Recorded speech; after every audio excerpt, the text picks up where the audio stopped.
বন্দে পুরুষোত্তম। ইষ্ট প্রচার চ্যানেল থেকে সমস্ত ইষ্টপ্রাণ দাদা ও মায়েদের আমার জয়গুরু, প্রণাম, ভালোবাসা।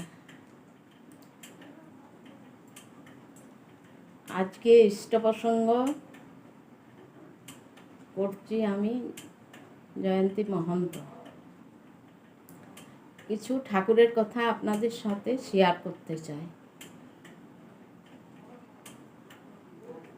আমি ইষ্ট প্রসঙ্গ বলতে গেলে আমার নিজের কথাই বেরায়। আমি যে জীবনে যেগুলো আমি পেয়েছি সেইগুলোই আমি আপনাদের সাথে শেয়ার করতে চাই।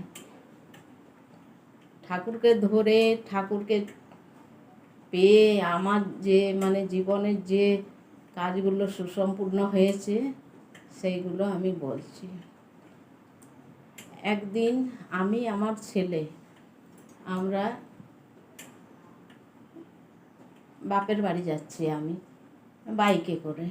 তো বাড়ির থেকে আমি বাইরে বেরোলেই ঠাকুরকে প্রণাম করে, ইষ্টনাম জপ করে, ঠাকুরের আশীর্বাদ ফুল নিয়ে আমি বেরোই।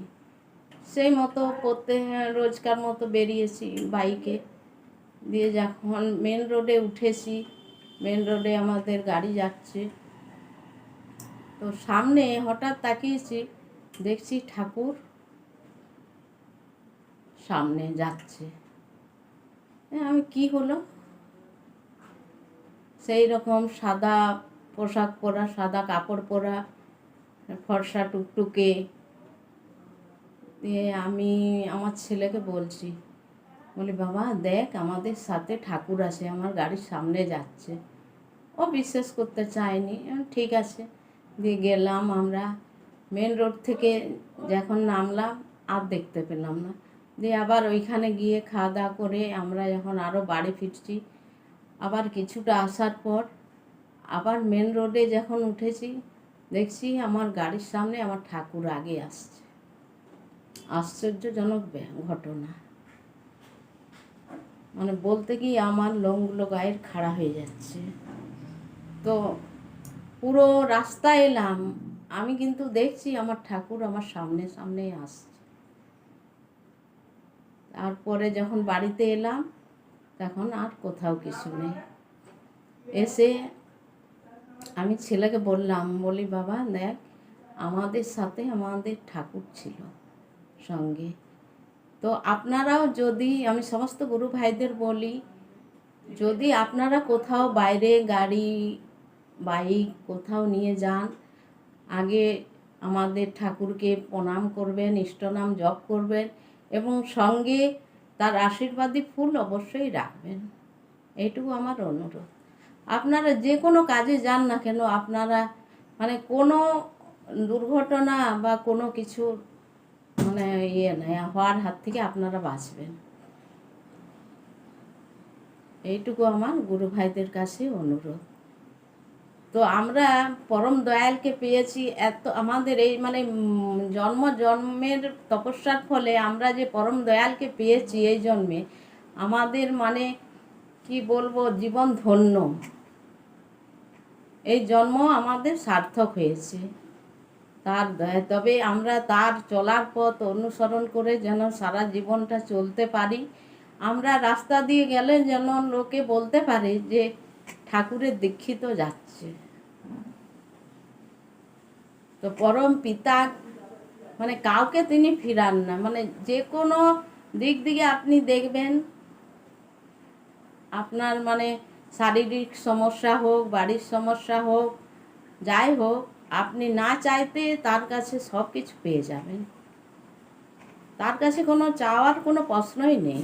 তিনি তো অন্তর্যামী, সব বুঝতে পারেন।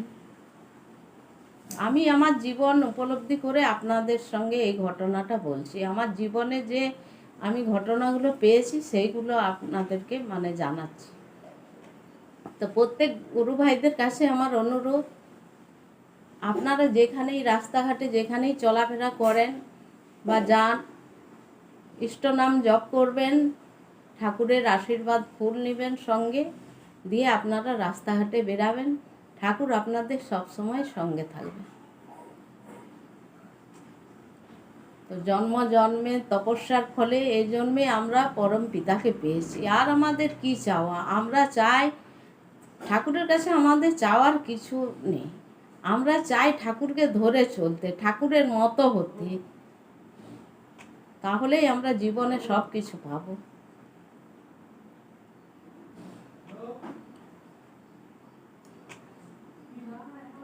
মানে আমাদের ঠাকুর, আমি যে দীক্ষা নেওয়ার পরে আমার যে জীবনের মানে ছিল, কন্ডিশন ছিল, আমার শারীরিক, হ্যাঁ, আর্থিক দিক দিয়ে, সব কিছুর দিক দিয়ে যে সমস্যা ছিল, আমি তো নিজেকে ধন্য মনে করি যে ঠাকুর জন্ম জন্মান্তরে মানে পুনর্জন্ম বলে যদি কিছু থাকে, তাহলে যেন তোমার চরণে আশ্রয় পাই, এইটুকু বলতে চাই আমি।